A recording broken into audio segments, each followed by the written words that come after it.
अस्सलामुअलैकुम दोस्तों, कैसे हैं आप लोग। मैं आपको आज लाहौर के उस तारीख़ी जगह पर लेकर आया हूं जो कि लाहौर का सही पुराना तारीख़ी शहर जो कहलाता है, जैसे वॉल्ड सिटी, पुरानी दीवारों के अंदर, जहां पर सारे ये गेट मौजूद हैं, भाटी गेट, शाही गेट और दिल्ली गेट और वगैरह वगैरह।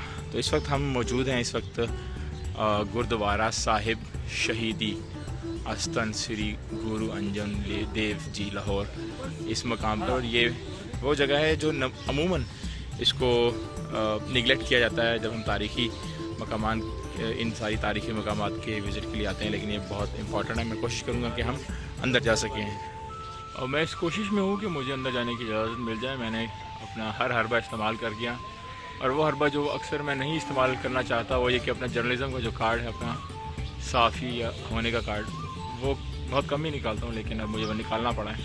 तो अभी मैं देखता हूँ कि मुझे इजाज़त मिल जाए। जी सर। नो वजह सर बता दें, ये साहब ने मना कर दिया, क्या करेंगे? वजह क्यों मना कर दिया? लोगों ने बोला नहीं। अच्छा जी, इस वक्त हमने कोशिश की है कि हमें अंदर जाने दें, लेकिन उन्होंने हमें गुरुद्वारे तक तो नहीं जाने दिया, कि सख्ती से मना है। और उसकी वजह वो ये बता रहे हैं कि शायद इबादत की वजह से है या क्या, लेकिन मेरा नहीं ख्याल, ये एक बहाना ही था। हम दोबारा कोशिश करेंगे। यहाँ से ये किला है, शाही किला, इधर से घूमने के बाद, और साइड पर जो बादशाही मॉस्क है, वहाँ से होके वापस आने के बाद दोबारा हम कोशिश करेंगे कि हम गुरुद्वारे में दाखिल हो सकें।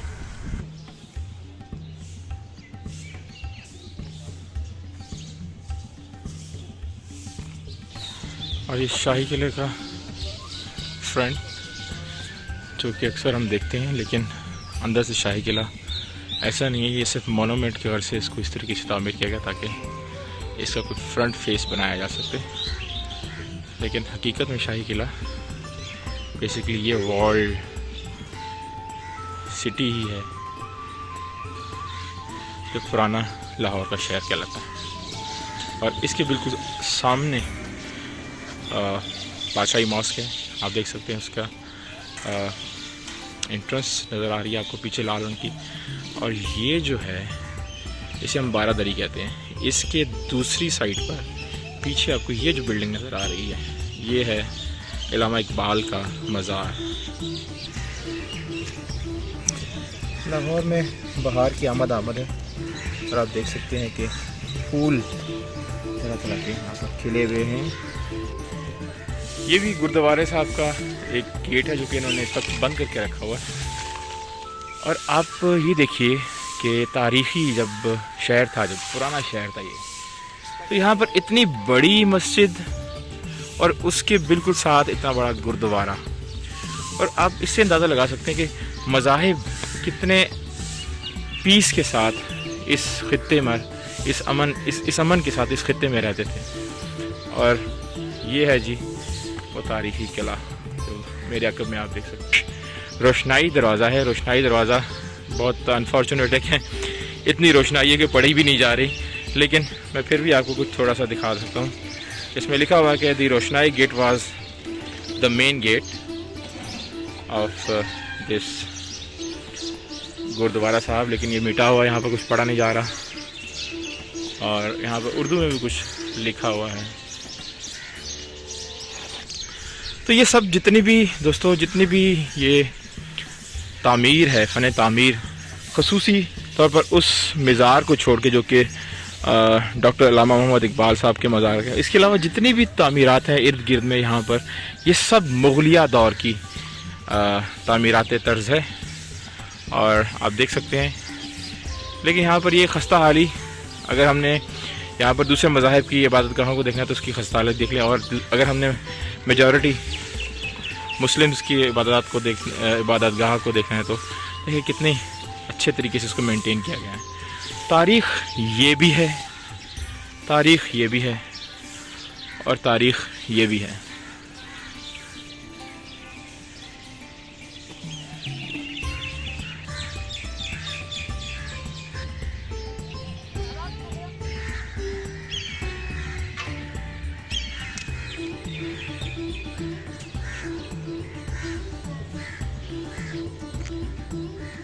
शाही किले के बिल्कुल फ्रंट पर, बिल्कुल सामने ये बारादरी है।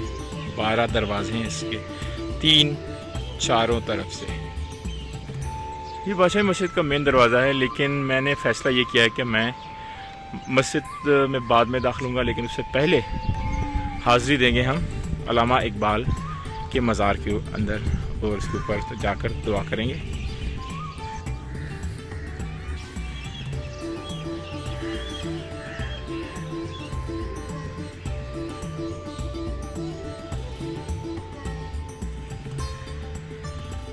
दोस्तों, ये मज़ार जो है ये अज़ीम शायर मशरक़ अल्लामा मोहम्मद इकबाल, डॉक्टर अल्लामा मोहम्मद इकबाल, जो कि एक अज़ीम फ़िलासफ़र थे और जिन्होंने पाकिस्तान का ख्वाब देखा था, वो यहाँ पर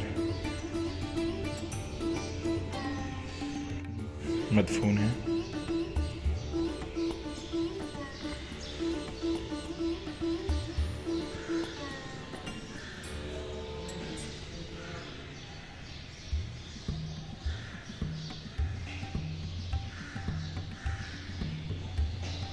लोग बड़ी तादाद में यहाँ पर आते हैं और डेली, और यहाँ पर फातिहा और दुआ मग़फ़िरत अदा करते हैं।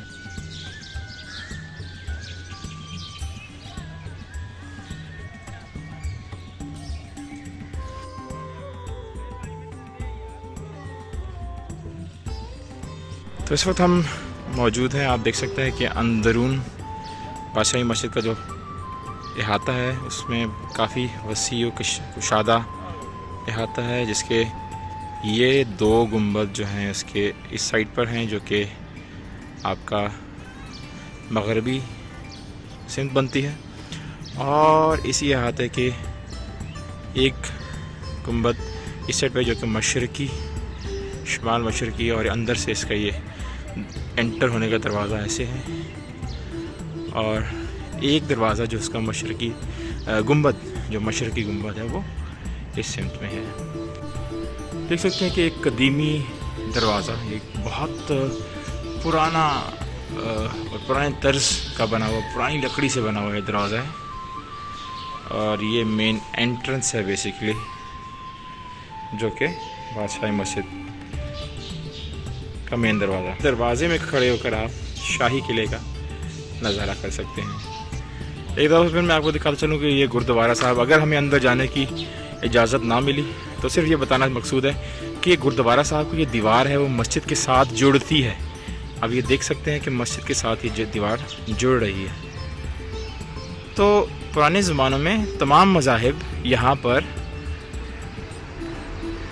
अमन के साथ इकट्ठे रहते थे और कोई दंगा फसाद का सवाल पैदा नहीं होता था।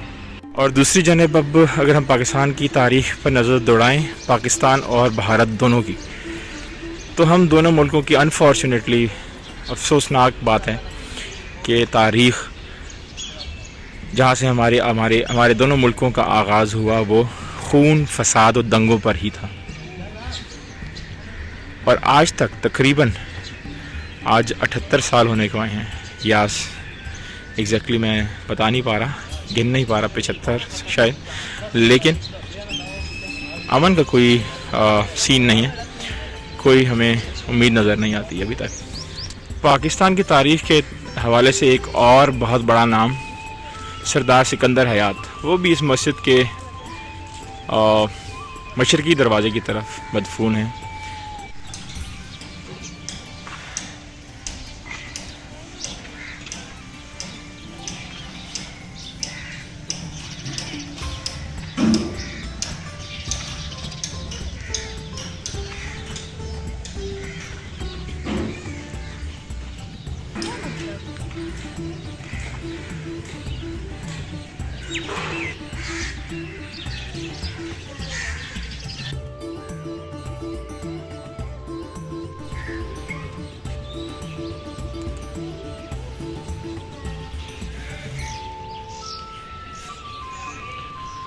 तो इस वक्त हम शाही किला के अंदर दाखिल हो रहे हैं और ये उसका मशरकी दरवाज़ा है। यहाँ पर इसके कुछ पुरानी तर्ज तामीरात का एक शाहकार और ये इसके मेन दरवाज़ा है। अगर हमने शीश महल की तरफ जाना है तो ये शीश महल की तरफ रास्ता लेके जाता है, तो हम शीश महल की तरफ चलते हैं। ये अहम जगह है जो देखने से ताल्लुक़ रखती है।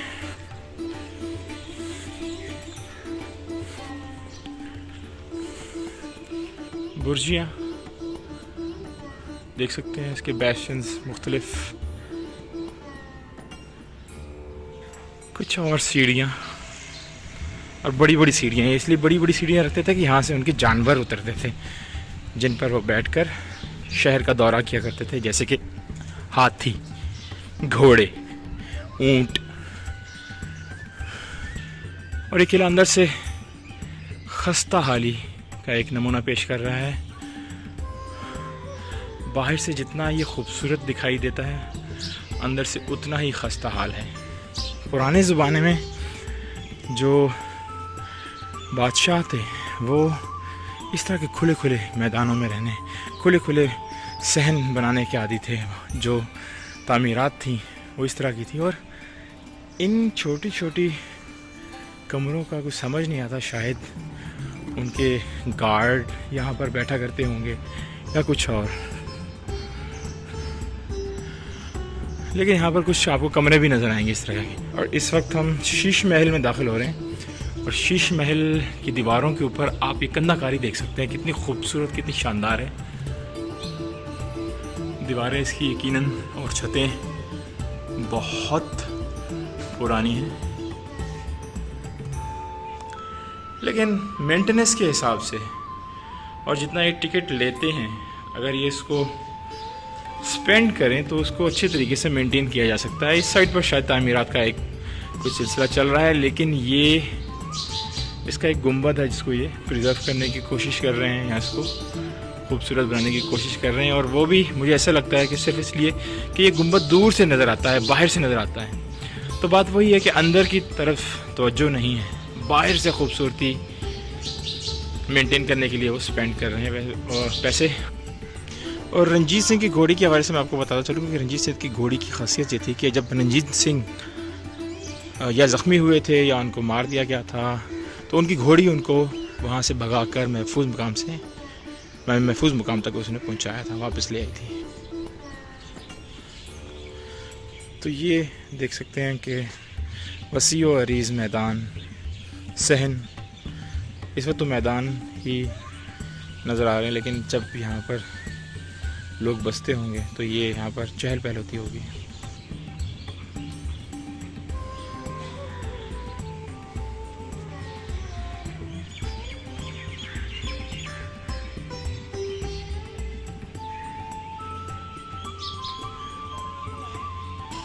तो दोस्तों, हम ये शीश महल में दाखिल हो चुके हैं, जहाँ पर शीश महल के अंदर तामीरात जारी है, थोड़ी सी मेंटेनेंस करने की कोशिश की जा रही है यहाँ पर। और ख़ास किस्म का पत्थर यहाँ पर ज़मीन पे लगा हुआ है, जो कि आपने इस बोर्ड पे पढ़ा, और बड़े ख़ास तरीके से इसको सजाया गया है, फ्लोरिंग को। और सीलिंग भी देख लें, एक मौका था जब इन सीलिंग्स के ऊपर बड़े ख़ास किस्म के नवादरात लगे हुए होते थे। अब वो उतार लिए गए हैं, चोरी कर लिए गए हैं, यहाँ से गायब हो गए हैं। And a very brief history of this Shish Mahal for my foreigner friends. This is very historic, guys, because in 17th century, mid 17th century, the then emperor of India, Shah Jahan, he built this, and it's decorated with amazing marble, the best marble available around the world at that time. And the flooring and the walls and the ceilings are decorated with special stones, including sapphires and etc. And you'll see a lot of mirrors. These walls are decorated with mirrors, and the ceiling. It's a wonderful scene. It's a wonderful construction. And see this marble and the way it was fixed here in 17th century. It shows that how advanced the architecture was at that time. Amazing. And the unfortunate thing is that when these, you see these some of the walls, they are empty because these were the walls that were decorated with very expensive stones like sapphire, etc., and they were stolen. They were taken care, well taken care. जी हमने कोशिश तो बहुत किया कि हम अंदर दाखिल हो सकें गुरुद्वारे के, लेकिन बताया जा रहा है कि शायद सिख यात्री जो यहाँ पर सुबह सुबह इबादतगाह के लिए आते हैं, क्योंकि सुबह का टाइम है तकरीबन 9:15 का टाइम है, तो वो सुबह इबादत करते हैं और वो पसंद नहीं करते कि आम विज़िटर्स यहाँ पर आएँ। ये भी उनका इबादत की एक जगह है जो कि अंडर कंस्ट्रक्शन है, लेकिन मेन जो इबादत गाह है वो इसके अंदर है। और यहाँ पर इनके सिख यात्री ये लंगर खाना है, बैठे हुए हैं, आप देख सकते हैं लंगर खा रहे हैं। और ये रंजीत सिंह का एक मुजस्समा और ये म्यूज़ियम। और ये मैं आपको बताना चाह रहा था कि ये वो म्यूज़ियम है जिसमें आप देख सकते हैं कि रंजीत सिंह के हवाले से बहुत सारी चीज़ें और पुराने जितने भी यहाँ के लोग गुज़रे हैं, बादशाह और इम्पोर्टेंट पर्सनालिटीज़, उनकी तस्वीर और उनके खाके मौजूद हैं। और ये भी देखिए, इसको मैं इस साइड से आपको दिखाता हूँ। यहाँ पर कुछ लिखा हुआ है, ये लिखा हुआ है जी, संगमरमर के हाथ कहा जाता है। ये रानी जंदा के हाथों की नकल है। खूबसूरत शमशीरें, पुराने दौर की तलवारें देख सकते हैं।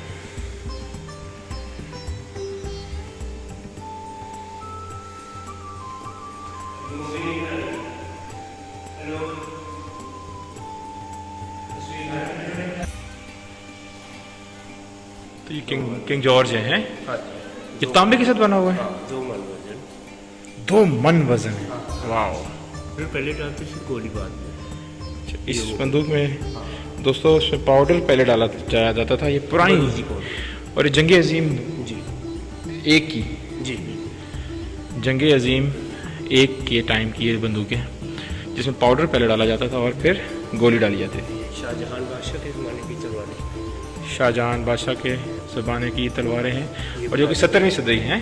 जिनका खून के निशान भी आप देख सकते हैं। और ये देखिए जी, ये खून के निशान लगे हुए हैं। और ये वो तलवारें हैं जो कि उस वक्त ज़माने में 15 जंगों के 15 साल तक बच्चे को ट्रेनिंग देने के लिए। अच्छा। उसके बाद जैसे जैसे बच्चा बड़ा होता था बड़ी जेल जाती थी। ये तीर कमान भी पड़े और उसकी नोक के आगे सांप और बिच्छू का जहर लगा देते थे। ठीक। मारने से। और ये क्या है? बादशाह के ज़माने की भी चीज़ें। ये अकबर बादशाह के ज़माने की तलवारें हैं। तलवारें उतारने के हथियार, गर्दन उतारने वाला कड़हाड़ा। ये ऐसी गर्दन उतारने की इस्तेमाल होती थी जी। ये कांटे घर के बाहर फेंक दिए जाते थे ठीक ताकि रात को चोर वगैरह कोई आने का खतरा होता। ये जंजीरें भी पड़ी पाँव में डालने के लिए। बेड़ियाँ पड़ी हुई जी वो एक कोड़ा जो अदालत में इस्तेमाल किया जाता था। ठीक हो गया। ये किस दौर के हैं ये हथियार? अंग्रेज़ दौर के। अंग्रेज़ दौर की 18वीं सदी के और 19वीं सदी के हथियार हैं। जरा सिंगल नाली वाली, नीचे डबल नाली वाली पड़े। डबल नाली वाले भी पड़े हुए जी। और ये बड़े क्लासिकल गन्स हैं जी। शाहजहां बादशाह के ज़माने की भी चीज़ें पड़ी।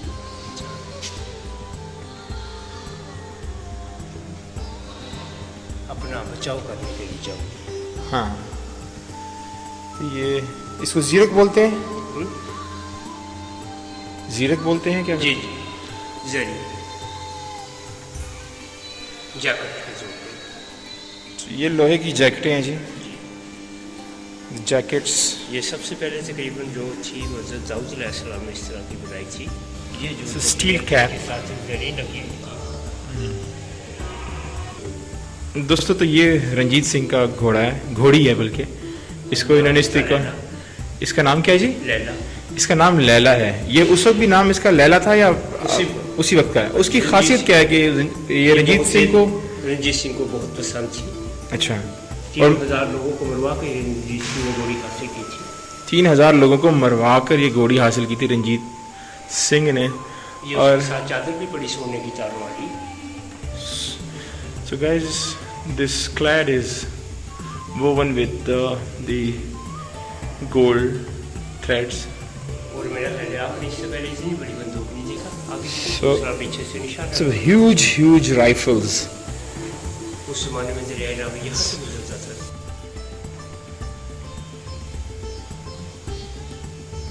Huge rifles, guys. They were used to basically stop any external attack, because it used to be a place where River Ravi flew at one time.